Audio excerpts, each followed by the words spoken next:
I was asked to present last year at the Government Summit, and despite that fact, they invited me back this year to present again.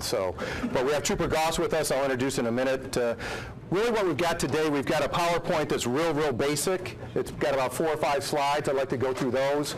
But in the meantime, what we've got are 2 live demonstrations. A demonstration of how law enforcement integrates with the prosecutor's office, and then our workflow and how we interact with those documents that are sent to us. So the first slide that we've got is what is iJustice? And that's really a platform for exchanging data electronically with all those entities, with those 5 entities right there. Today, we'll focus on the right-hand side, the eProsecution, which deals with law enforcement and the prosecutor, but there's also another module on the court side that connects those 2 entities to the courts as well. The architecture that you'll see demoed today, 2 ways really to get documents to the prosecutor's office. On the left-hand side, those are RMS systems, record management systems of law enforcement. Clemis, New World. In Monroe County, we use Quick Forms. So a number of different RMS systems out there. And the best way probably to get documents into the prosecutor's office through this process is with a direct integration, meaning whatever data they have, once it's entered into the RMS system and they submit a report to our office, it automatically comes. There's no extra data entry by our office. And that's the best way to do it. In Monroe County, we're fortunate. Most of our agencies are on Quick Forms, and we have a direct integration with that RMS system. So again, the officer on his laptop writes up the report. He puts in defendant name, date of birth, victim, witness, venue, date of incident, all that information. In the old days, he'd hit print, and they'd send 2 copies in paper to us. And then we would take all that data and enter it in again. And then we would produce documents and give them to the court, and the court would take all that data and enter them in again. Well, what we've got in Monroe County is this direct integration, so once that information's entered by the officer, it's not re-keyed in, most of it by our office. Another way to get into the office, as far as documents, would be an indirect integration. And for those agencies that don't have that direct integration yet, this is a mid-step where there's minimal data entry required by the agency. And you'll see Trooper Goss demo that in a minute. And we have Mylan, we have Mantis, which is a collaborative drug unit, and the railroads, as well as MSP that are using this route. They come into our office, and then we deal with those documents based on what type of documents they are.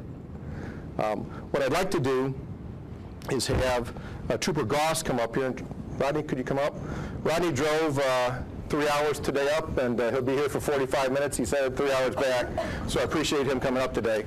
But what I want to do is have Rodney talk just real briefly about an overview of LEAP, Law Enforcement Agency Portal. It's a web-based portal that data goes into and is sent to the prosecutor's office in Monroe. So just a real brief overview, and then a live demo. We'll switch to the laptop here, and Rodney can show you what he's been doing. Trooper Goss will show you that, and then talk about some of the benefit. So if you want to just take a couple minutes and give us an overview. Okay, as Mr. Nichols had mentioned, we're on the indirect route. Our problem right now is, and any of you have MSP, obviously working within your area, is that our ASICs, our report writing program that we currently have, is run through DTMB, which is the Data Technologies Bureau of the state of Michigan, and they have ultimate say and control over all of those things. Right now that's not working well for us because they're not giving us the rights to mesh this with the system that our prosecutor's office has. So in 2014, that control gets turned over to the Department of State Police on our report writing program. And when that happens, all of you that are working with the state police, the Department of State Police is going to start working with ImageSoft, or plans to start working with ImageSoft to write that patch so that we will have that same RMS integration that everybody else has. So it's not that it's never going to happen, it's just not going to happen until the earliest 2014, as I've been told. So what we do at the Post is we build basically we add the basic incident information, and then we have to enter the person's screens because they're not transferred over from our report writing system. There's mandatory fields, as you'll see when we start with the live demo, and then we get to submitting the documents. For us, the document, like the police report, doesn't come over automatically, so what we have to do is we have to pull it out of our A6 reporting system, and then we have to turn it into a PDF format and forward the PDF format. It's all done electronically. There's really no paper copies of anything anymore, but it's getting everything in the right format, getting all the officers to get on the same sheet of music and get everything in the right format and get everything forwarded over. Within that, you can send your evidence photos as JPEGs, your criminal histories, your driving records, and everything has its own little category so that before it goes to get sent, the system will check and it'll say, okay, you're submitting a request for a warrant. If you don't have something that is checked off in the system as a police report and something that's checked off in the system as a CCH, it won't let you, criminal history, it won't let you submit it. So it has some double checks kind of built into it. Then there's a history log, and we'll look at those. I've got a couple of examples. I'll show you what it looks like when they're refused, or when they're denied, when they're authorized, or when there's a request for further follow-up, further investigation. And then the monitoring the case, the way we have it set up at the post right now is there's a post email that I check daily, and that comes back and it tells me, it also gives me, provides me a paper copy of whatever is showing up in the log so that I can give it directly to that officer, and that officer doesn't have to waste his time going back into the system every day checking to see where his case files are at.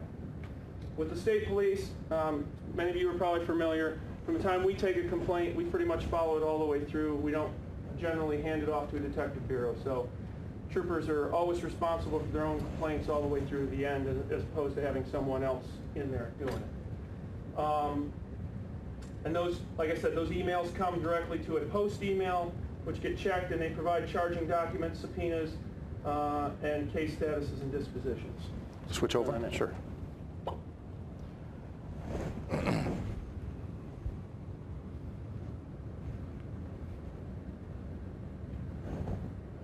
Okay, so this is what it looks like on my end when I click on my link at the post.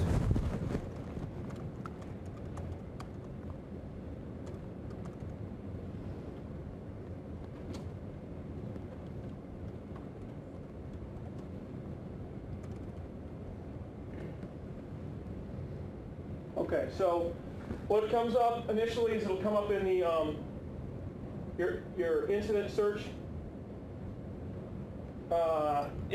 screen.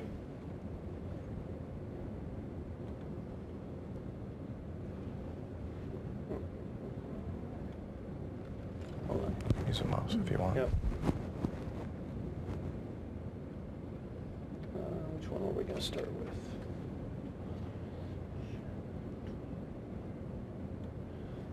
Okay, so when you go to submit an incident,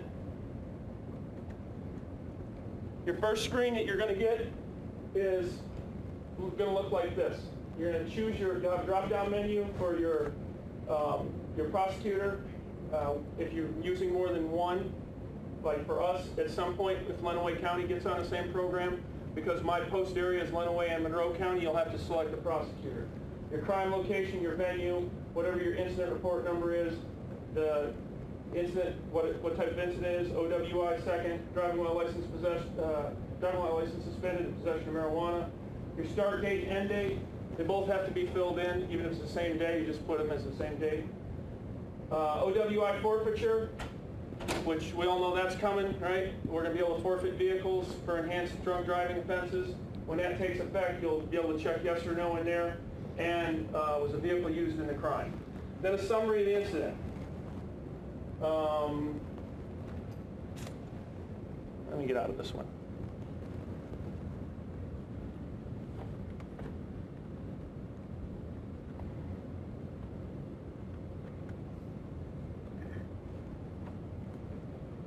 I think with the access to TrueFiling, what happens is a post commander has initial access, and then he chooses who has access to TrueFiling after that. So he'll pick each trooper that would submit reports, and Rodney obviously has access, as do all the other troopers at the Monroe Post. Okay, and then I told the troops to keep it as brief as possible, okay?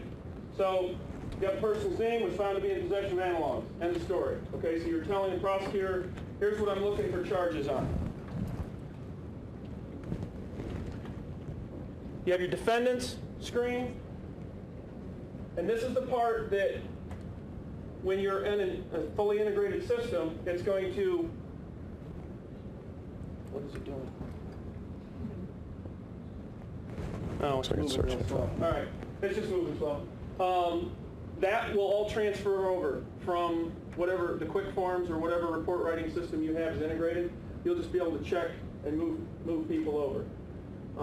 For us, we have to go back and fill this all in. So there's only certain, obviously certain fields that are required: name, date of birth, address, and then whatever the charges are that you're requesting. Specific charges we request, and then they're going to fill, they'll end up telling us, you know, on a follow-up message you'll see here what the person was actually charged with. You fill in the class, any of these, you know, SID number, anything you know. For the suspect, we fill in as much information, or the arrested person, we fill in as much information as possible. And then for this, in custody, tells the prosecutor's office, is this person sitting in jail? Do we need to get this file moved to the top in the queue so that we can get them arraigned within 72 hours? Okay? So this one's not in custody.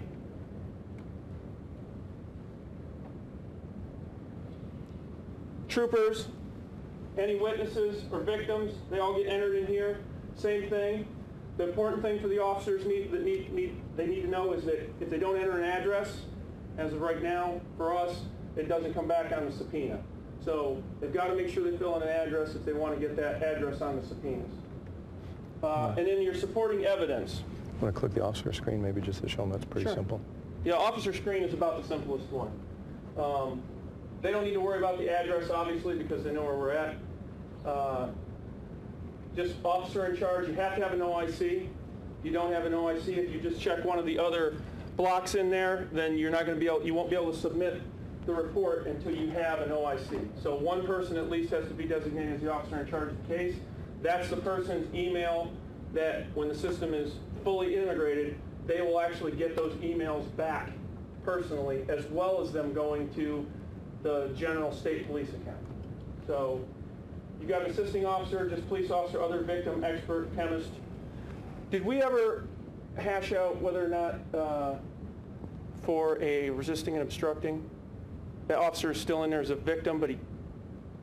It'd be an officer in charge. Still officer in charge, and then make a special note in the box that they are also /victim. So. You show victim screen maybe?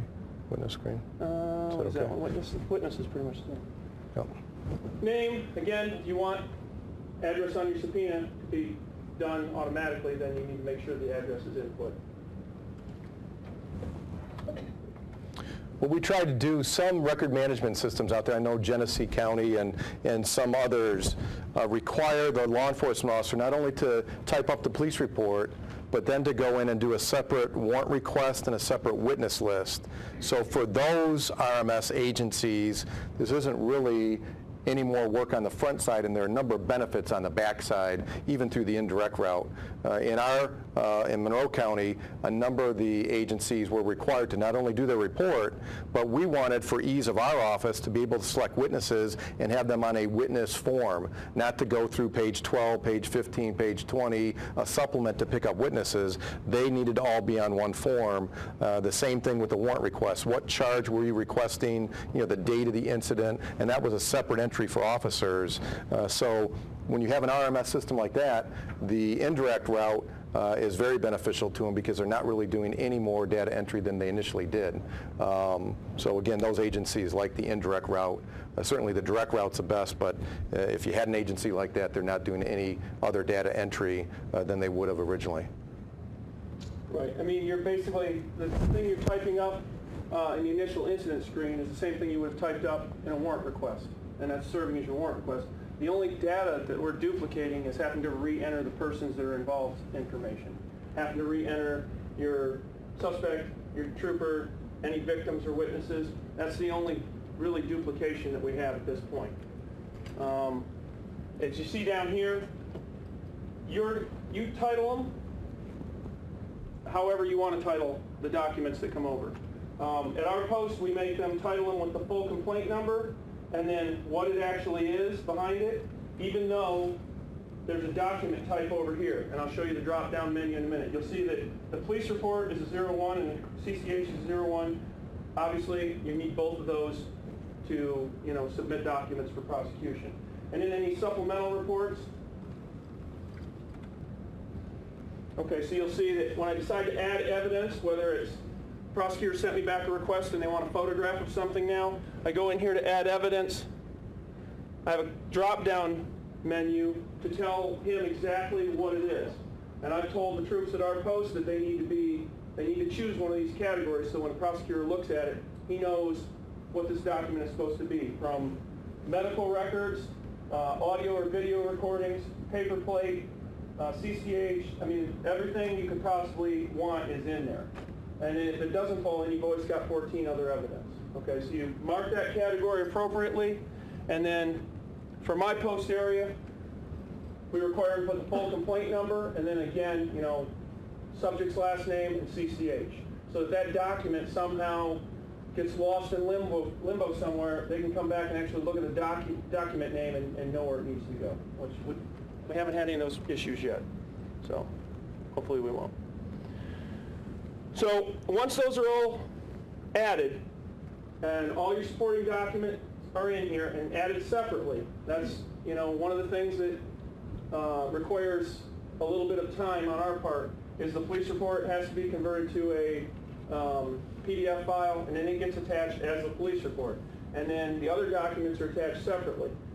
I don't want them scanning everything at the same time so that they've got one document that's 16 pages long. It's the police report, the CCH, the driving record, all of that. They need to take the time and do it right. So I stay on him pretty good about it. And when we have problems, he gives me a call and we get people back on the right track.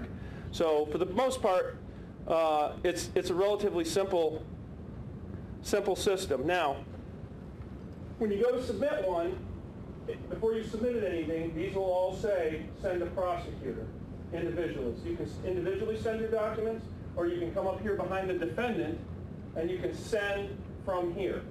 There's a send a prosecutor here. So you might have, and we'll look at one in a minute, that has more than one defendant. You may have a juvenile defendant. Right now, the petition doesn't get created automatically yet, but it's in the process. Mm-hmm. So the juvenile petition as of right now doesn't get created automatically, but at some point it's going to. And you'll see that there's I have one here. They have an added juvenile or added adult defendant. I have one that has one of both. So we'll take a look at that in a minute. So you can click it and submit documents individually, or you can submit it completely as one case file. And we'll look at this one. Which one is this? This is... What we've done in the prosecutor's office is set up certain documents that have to be part of the warrant packet. So if an officer hit submit to prosecutor and it was only the police report, we would not get that. That would not send, and they'd get a message that it was not received.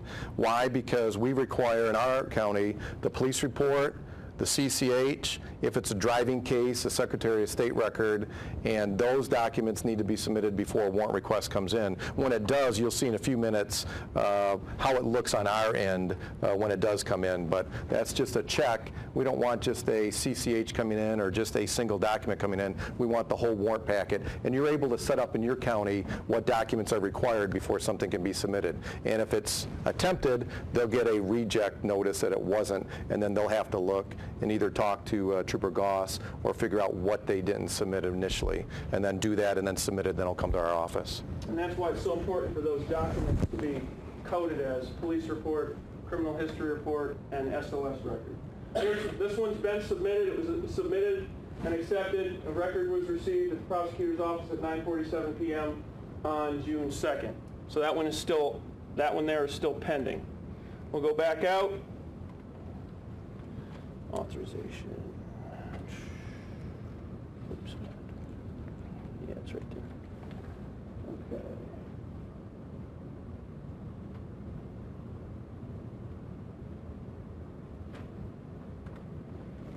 Here's a history of one that's been authorized. Tells you when they received it. It was authorized for operating while intoxicated. operating while license suspended, and possession of marijuana, okay? And then that the record was actually accepted within the, what do you guys call it? We call it TrueFiling. On base.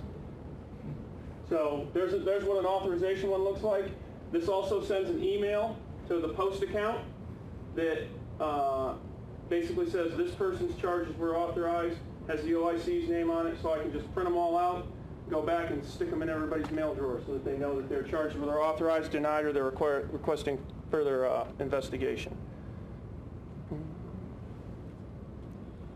In the old days, the way we did that, and that was an authorization or a denial there. I think part was denied, part was authorized. In the old days, what we did, if we wanted a follow-up, we had a half-page form. It was a carbon form. We'd put, interview neighbor, stick it in the bin, and a court officer would come over and pick it up, and then they distribute it. Right now, you'll see in a minute, when we make that decision, as soon as we make that, the law enforcement agency gets that notice. It's a further investigation note. Please interview so-and-so. When they do that and they submit a report, they don't do it on paper again, they just submit the report. It comes right back to that prosecutor that made that request. So that report doesn't come in copies, doesn't get time stamped in, you don't pull the paper file and paper clip it and give it to the prosecutor. It comes right in electronically to that prosecutor's queue in the morning. But go ahead. Okay, so here's something to, remember I said I told them to keep it simple?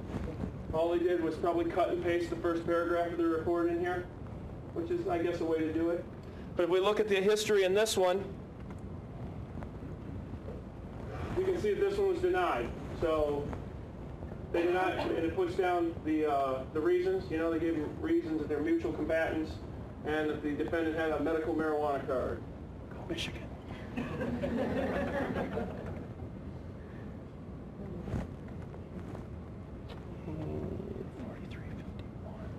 How are we looking at time? Yeah, 5 more minutes. 4. All right. See, that's more like what we want to see. Just a short, brief synopsis. Here's a request for further investigation. The prosecutor's office wants suspect's SOS driving record. Tells you what time, which day and time that came in. So it came in about 5 days later. And then to respond to that, you'll click that. Make whatever note you're going to make, like see the attached driving record. You'll go back to the bottom of the report filing system. You go to add evidence. You'll bring up SOS driving record. You'll browse. You'll find it wherever you stored it at temporarily. Upload it and send it. And then that should meet the prosecutor's needs on that. Could take a look at, some of the documents. Obviously, we have to save it, won't we? Disregard it. Sometimes when you open things on here, it'll require you to save it on the on your desktop. We'll take a look at 2564. Okay, here's a domestic assault. You've got 2 defendants on this one. So like when you upload everything, you're going to have the option to submit for one person and not for the other, or submit for both of them at the same time. So if you're still gathering evidence against one person and not against the other one, you can submit one defendant and submit the other one a week later. Okay, you don't have to submit them simultaneously. Now I do believe you get all the files that are attached to it, though, right? Yep.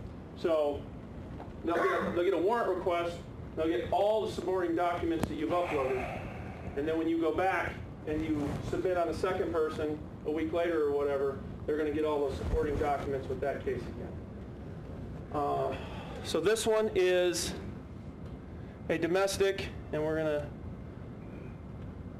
the pictures, we used to have to upload the pictures individually, obviously bloody side of the card. You can go back, you can look at your pictures relatively easily. It doesn't require you to download them or store them or anything like that. What's helpful from our standpoint, from the prosecutor's standpoint, in the old days we'd get that paper report and it would say photographs taken, but we really wouldn't have that at the time. Usually we made the decision. So when somebody says they were hit in the nose, wow, I mean that could be hitting the nose with no injury or hitting the nose with a broken nose and blood all over. So automatically we get those photos and just real quickly we can look at them and determine what type of charge. Is it an assault, assault and battery, an aggravated assault, and that certainly helps the decision-making process because all that evidence, 911 tape, comes in, videos come in, so right there you can listen to that WAV file, and that's certainly helpful. And then you don't have to request that at a later date. So. One of the big things that's going to play into all this too for you is your server speed, especially if you're trying to upload video or yours like ours at the post. Sometimes we have issues with it and we sit there for a while. And when is the batch photo thing going to be? Should be done now? In place. Okay. Before we had to upload each photo individually. Now you're going to be able to browse and select a group of photos and batch load those. Couple more minutes. Yeah. So, I mean, pretty much that's all there is to it, is adding the incident info initially, and then once you've added an incident, and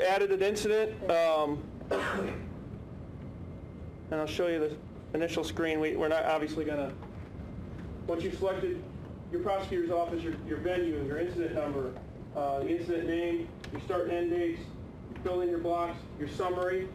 That's pretty much the same thing as you would do on your warrant request. And then you add your people, upload your evidence. Right now, for us in the state police, is a little more work than it used to be.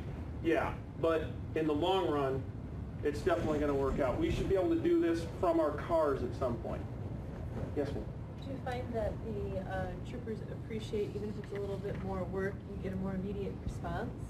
Are they receptive to that or not? Police officers are a difficult group of people to work with, okay? They are not receptive to any change. That's true. But we in Monroe have been the test bed for everything the state has done. We were the first ones to go to automated tickets. We were the first ones to have in-car cameras. We were the first ones. Just about everything the state's done, they have tested it out in Monroe. So, luckily they've been doing it in little blocks. But this has been our latest block, is actually the report writing system, or the submission to prosecutors. Currently, we only do it from the post, but I anticipate us being able to not even pull out of the driveway of a domestic, and if you wanted to, have the entire thing already sent to the prosecutor's office, pictures and everything. Some of the things I think that Trooper Goss, as he wraps up here, is going to talk about, but I can touch base on them.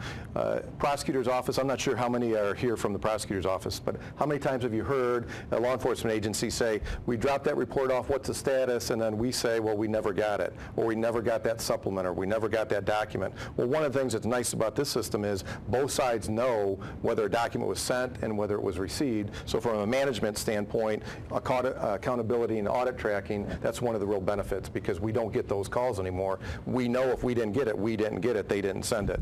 And the two-way communication, instant communication, I think is certainly beneficial because it's improved our speed.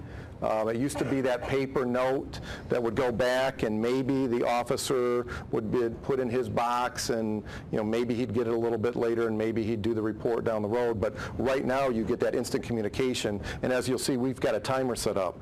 In 30 days, if we don't get a response, it sends a second message back automatically. In 60 days, if we don't get a response, it goes to the prosecutor and management to make a decision. Do you deny it? Do you call a supervisor? So that takes care of that communication automatically. Before, we had a file drawer with pending complaints. Our office manager would pull those out, supposedly when she had time, and highlight second request and put that in the box for the court officer to be picked up, or third request. Now we don't have to do that. The system does it automatically. And just the last few things here, Trooper Goss, subpoenas, charging documents. So for us right now, obviously we're getting the feedback as soon as anything is done on that case, it's in the box the next day, in the inbox the next day. The charging documents, we're still working out. Obviously, each court's going to be different. We're trying to work out what process we want those to go through so that they don't get duplicated, so we don't have a warrant that gets printed out at district court and then I print the warrant. So we're discussing what kind of control measures we're going to have on those charging documents. As of right now, the prosecutor's office still prints them, maintains control of them until everybody's signed them and they get entered in lien. The electronic subpoena process, for those of us that aren't integrated, they come to the general post email as PDF files. We print them off, give them to the officers, and they go and take them and serve them, and it comes back. That is the one portion that comes all the way back to the prosecutor's office in a paper copy. For the other agencies that are fully integrated, they can actually go into Citrix, they can document every attempt, they can go back in and mark those subpoenas as served and digitally provide them back to the prosecutor's office. And in the case file disposition notification, sentencings and things like that, I get the copies of those documents that are sent to the post. Very good. So, Appreciate it. all right, sir. All right, thank you. All right. All right.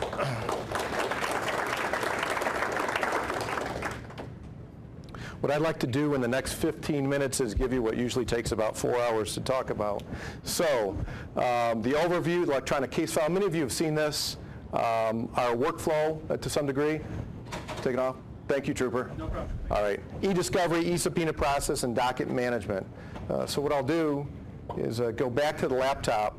And how many of you are familiar with the screen for OnBase, the 5-panel screen? You've seen that before?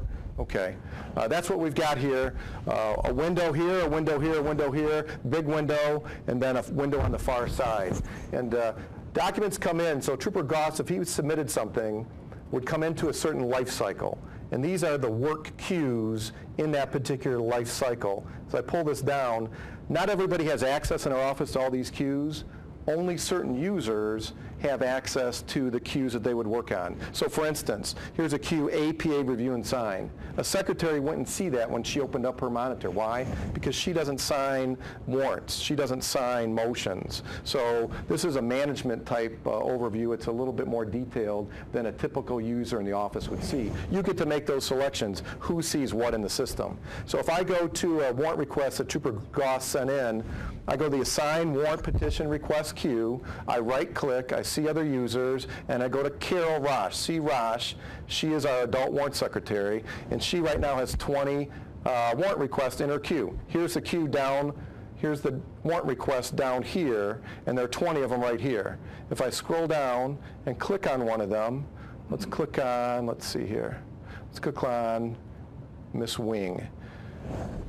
That's the warrant request. In that warrant request are certain documents. There's a CCH, a police report, and the warrant request. The information that Trooper Goss would have put into his TrueFiling, the LEAP law enforcement agency portal, comes across like this. So it would come across, if this were a Michigan State Police case, there would be their logo and agency. All the information that he added to that is added in part 1 of our form. There's a little summary of the incident. Here's the defendant information down here, soon to have the booking photo added to it. Now, he added some of this information in, that's how we got it. In the direct integration, the officer doesn't do that. He just hits submit, and all that information automatically comes into the form in part 1. If I take a look down here at the particular documents in that warrant request, here's a CCH real quick, that's what it looks like. There's part 2, or page 2, there's page 3. If I come over here and look at the police report, here's a police report, it looks like a 3-page report. And all that information's right there. We have the ability to highlight and redact the police report. If I want to highlight, I hit the highlight button up here, highlight what's ever important, and then that's highlighted. I can redact as well. There's a redact queue for a secretary in the office to do that. So in this case, what we want to do, the warrant secretary's job, this far right panel, is to send this information to our state system, adult case tracking, and just simply by a click of the mouse, all that information will be sent to Lansing. And you'll get a note back here, data's been sent. So if I went down and looked at ACT, and I don't have time to pull up this case, but people are familiar with our state system ACT, where the warrant secretary has to type that in. All that information's in there right now, just by the click of the mouse. Whether it took you 3 minutes or 5 minutes or 10 minutes to do it before, you can do it in 15 seconds now. So I'm going to minimize this, and what I'll do here is I'll sit,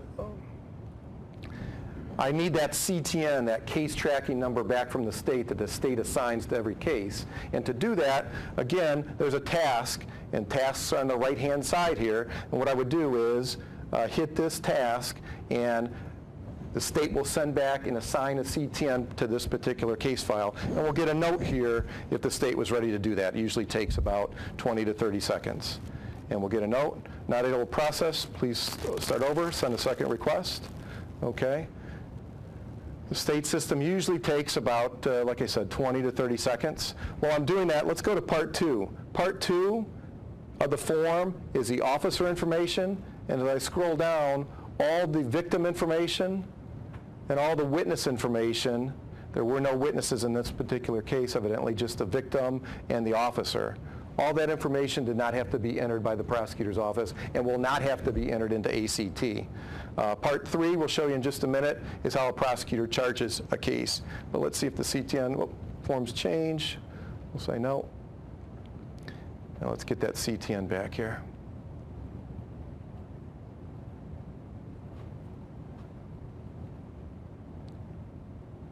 Okay. Let's see here. Let's try it one more time. It's always nice to do a live demo. Okay, now this should say it's been sent already. Maybe I was on the part 2 or part 3. Okay, that's been sent. And we're going to come over here and get the CTN.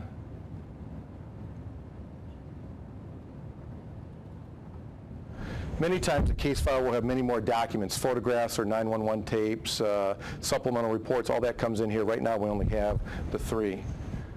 Okay, not available yet. Let me move on just for a minute, show you a few other things, and we'll come back here and grab that CTN in this particular case.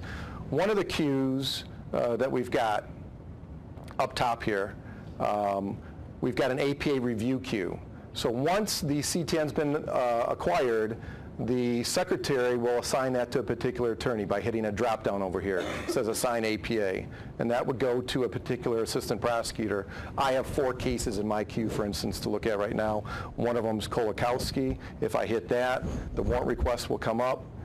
And what a prosecutor would do is really go to part 3 and make a charging decision in this particular case. So let's say this case is a hit and run causing injury. This is integrated with the state warrant manual. So what the prosecutor does is he'll click a drop down here. These are all the charges that the state has. This was a driving case. So let's see, driving traffic right there. Come down and I picked a particular type. And let's say this were just a reckless driving, let's see. Let's say it were reckless driving, for instance. If I select reckless driving,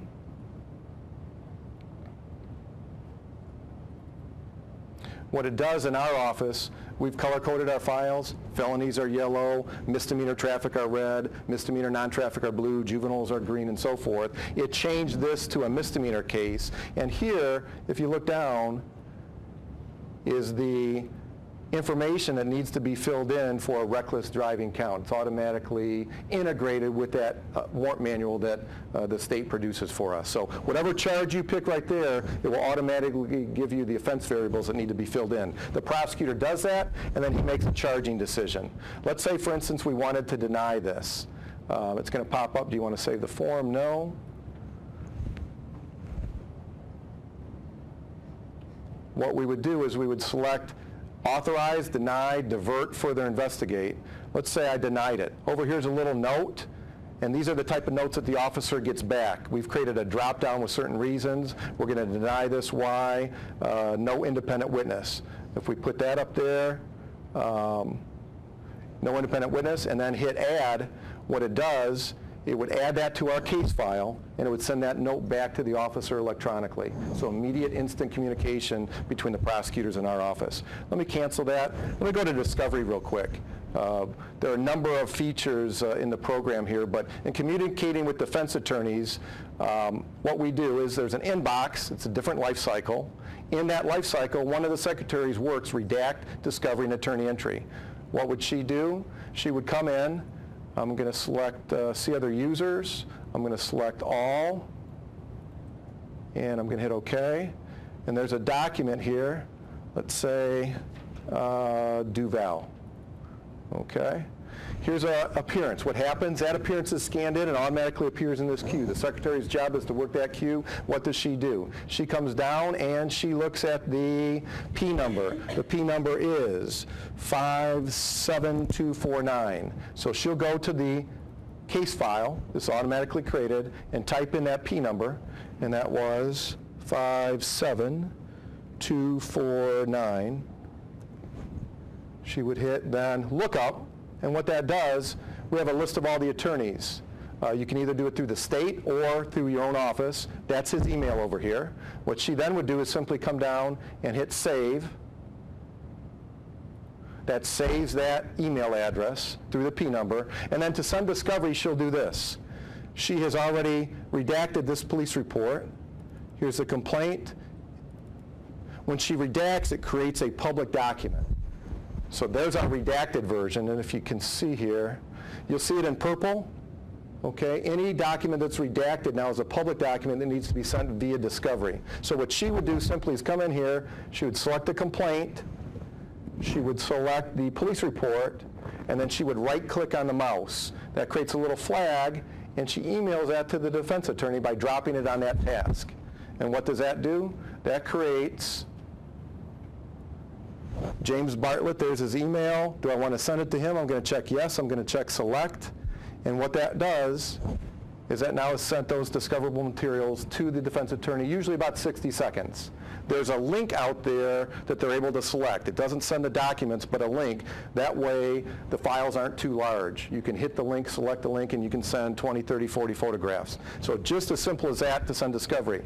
I should have sent an email to somebody here because that's a real nice feature of this program. Let me do another, what do attorneys do in their inbox? And I know I'm running out of time here, but I can demo a few other things. In their inbox, what do?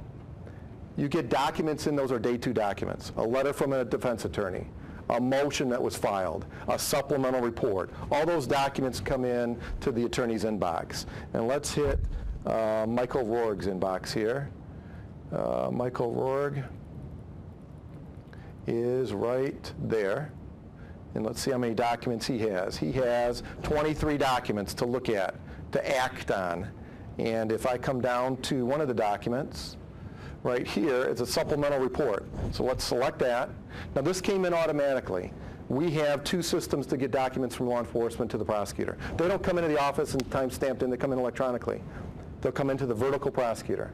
So this was a supplement that came into Michael Rohrg, who charged the case, a felony vertical prosecutor. In district court, we assign them by judge. So they come into that attorney by judge. What does Michael do here? He would look at this report. He doesn't have to do anything. He clicks complete. Do I send it to discovery? Yes. It's a supplemental report. I hit yes. And now it's out of his queue. His queue goes down from 23 documents to 22. And that's how he works in the office. He has different queues to work. This document was sent where then? It was sent to the redact discovery and attorney entry because that secretary, what did she do? She looks at the document, she clicks it, she sends it to discovery, and she's done. It sends that defense attorney that supplement with a cover email notice that lists the judge, the case number, and the type of documents coming to him. Docketing. Let's take docketing real quick. Docketing. Here is, we use AS400 JIS in Monroe County. In the old days, let's say you had a 50 case file docket. The secretaries would have to look through the office and grab those 50 files. 40 of them hopefully would be in the stacks where they should be. The other 10 might be on the attorney's desk writing a plea agreement. Maybe 40 is overestimating. On the attorney's desk writing a plea agreement, on the victim rights unit with victim contact, on the chief assistants because they didn't like the assistant's offer. Well, what you do here is you hit Alt-X. There's an integration that ImageSoft did with that court case management system. By hitting Alt-X, it takes every case that a prosecutor would handle, and they are by suffix. If you look over here, SM, FY, SD, FY, those are all suffixes that we handle. We don't handle certain cases. We don't handle personal injury cases. We don't handle landlord-tenant. But by hitting Alt-X, where do they go? They go right into a queue. For instance, we have one prosecutor handle Monday Judge Vitale's docket. And if you looked, this was Judge Vitale Monday the 17th. So I already hit Alt-X before we did this. Hit Alt-X, literally takes 60 seconds. Where does it go? All the cases would go to the Monday queue, and I want to select a user there, so I'm going to see other users. I'm going to select Michael Brown. He's our assistant that handles Vitale's docket. And in his queue, oh, somebody hit a filter here. Oh, hold on here. Let's see. No filter, okay. I'm going to select the Monday queue. Monday queue. Right click, see other users. And go to Michael Brown. And there are his cases from June 10th but also all the cases that he's handling from June 17th. What would he do? He prepares for the docket. He clicks on one. He'll look at the note in the file here. He should put a plea offer in here, or somebody should that was handling the case, and that way he takes his laptop up to court actually and works on his 20 cases on his laptop. So real easy to docket using the integration with the court management system. You pull every case file. You don't have to worry about it being on somebody's desk. It's always there. It always goes to the prosecutor that you want to route it to. And I know we're at 2:45. There's so many other things. Subpoenas, just one last example here. If I go to a Tuesday queue, and let's look at Allison Arnold. Allison Arnold's one of our prosecutors. Here's another nice part of the process. I'm going to hit the Jones case. There's an exam on 6/18. Here's a little subpoena. If you can see this green line down here, subpoena status. If I click that, here are the two subpoenas that were sent out. One to June Ragland and one to Officer Huffman. I automatically know the status of that subpoena when I'm in court. If there's a hearing on Tuesday and it's Monday, I can tell the judge what the status is. And I can look at the subpoena. I just hit the subpoena button. It pops up both subpoenas. Here's Officer Huffman, and when it's served, you'll get this note down here that it was served. Served on June 10th at what time? 7:44 p.m. If it wasn't served, the officer types in whatever he wants. Not served, not at home, avoiding service. The other subpoena we know is not served, and we'll see if there have been any attempts on that. If there are no attempts, there are no attempts yet, nothing's shown up on the bottom. So we can tell the judge, only one witness has been subpoenaed, we're not ready to go, and we need to call the officer because we know this hasn't been attempted. If there were 5 attempts, we'd be able to tell the officer, this person's avoiding service, we don't think we're going to be able to go tomorrow. So that's one of the nice facets of the program. So I guess just to wrap up here, what we tried to demo in 15 minutes on my side today, we looked at the adult warrant request process, how information comes in electronically, how it's assigned to a prosecutor to handle, how he can make a charging decision, deny, further investigate, authorize, diversion, and that note goes instantaneously back to the officer. We looked at the docketing process. We can grab those files now within 60 seconds, where it might have taken a couple hours, and we'd always get that email or a couple emails from the secretary, can't find file so-and-so, everybody on alert for it, and everybody would have to go search for it. So docketing, the electronic warrant process, subpoenas go back electronically to law enforcement, and the notice comes back to us. As well as the docket, taking the laptops up to court. Our office is configured, and some of you have been there. We have dual monitors for all the support staff, large dual monitors. So they're looking maybe at ACT on one, and they're looking at OnBase on another. A prosecutor has a laptop and a large monitor. So what he's looking at, he may be looking at the police report on one, highlighting it, and then charging it and OnBase on the other monitor in that part 3 with that drop down. So that's the way our office is set up. I know 15 minutes isn't enough. It's usually about 4 hours. But does anybody have any questions? We've used it since November of 2011 with our direct integration. And to be honest with you, we haven't heard one word back as far as a negative word. And I tell you if we did, not one negative word, because those officers don't see a change. What they see is such a value. Hey, these subpoenas come in electronically, instead of coming in centrally here in paper and having to push it off 20 miles this way or 20 miles this way, they can do that electronically. And we like it because we get the communication back. Officers like it. Why? There's accountability with respect to their documents coming over. They know they delivered it. There are a number of benefits on that side. They get case dispositions back. They used to come in our office and spend a lot of time on the GIS system looking to see what happened in their case. Now they don't have to because that notice goes back to them automatically with the sentence. So on the indirect side, the last thing I'll say with Trooper Goss, there have been a lot of advancements on that. We started using that in November of 2012. So we've only been using that about 6 or 7 months now, and there are a lot of advancements that ImageSoft has made, and we still have to make some on that end. So that's to wrap it up. I know we ran over a little bit, but any questions from anybody?